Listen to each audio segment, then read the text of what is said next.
On today's episode, we're going to talk about the book Gap Selling and why it's so important for any designer who wants to run their own business or agency. It's going to be awesome. Stay tuned. Hey designer friends, what's up? My name is Ron Segal. Welcome back to Flux. And if you're on your journey to become a designer, make sure that you're subscribing for more content on design and the business of freelancing. Today I want to talk about a book that I listened to actually on audiobook a few months ago.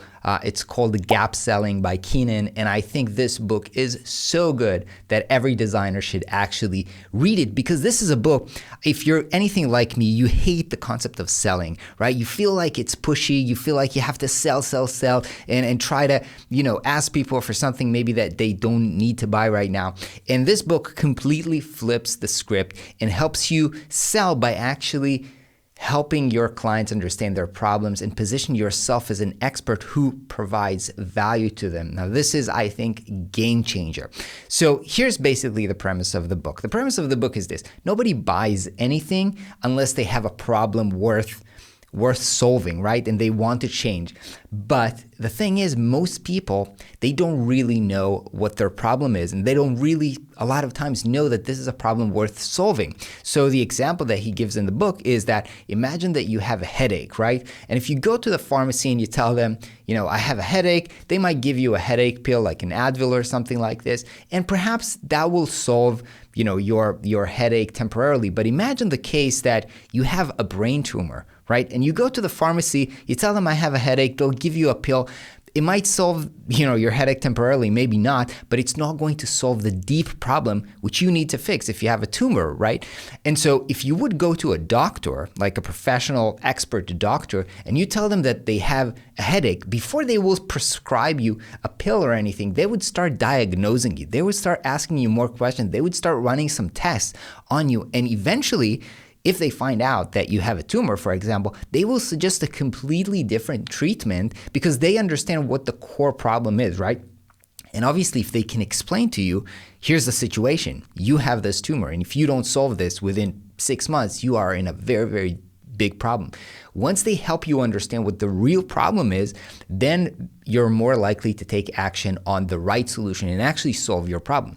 And the same thing is true for, I think, designers, right? A lot of clients might come to you and they might say, hey, I need a website. Hey, I need a logo, which is basically kind of like saying, I have a headache, right? I feel something is not right.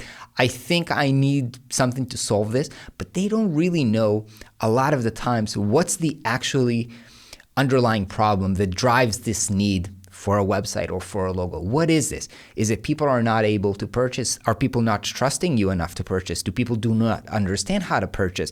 So there are many things that might be driving this problem, but your clients might not be understanding them.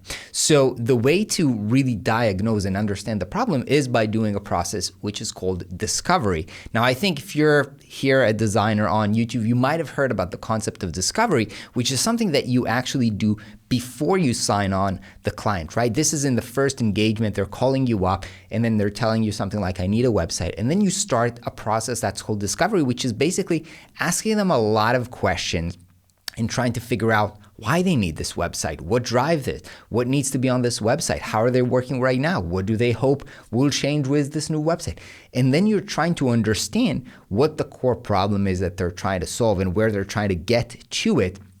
And only if there is a very big gap, a very clear problem between where they are today and where they want to be, then you can even understand if you are the right person to help them solve the problem, right? Imagine again the metaphor with the doctor. If the doctor says, look, you have a tumor, but I'm not a brain surgeon, so I can't help you, but here's this person who's a brain surgeon, you should definitely talk to him, right? So if you go through this process and understand actually what their problem is, then you can say, oh, maybe I can solve this problem, or maybe I can't solve this problem, or maybe I don't want to solve this problem, right? So the discovery process helps you and your client understand what is actually needed. Now, even if this client is not going to end up being your client because for whatever reason, maybe you don't want to solve this, maybe they don't want to work with you, just the fact that you help them diagnose the problem and the potential solutions for this problem is you have already provided value to them. Again, think about the doctor metaphor.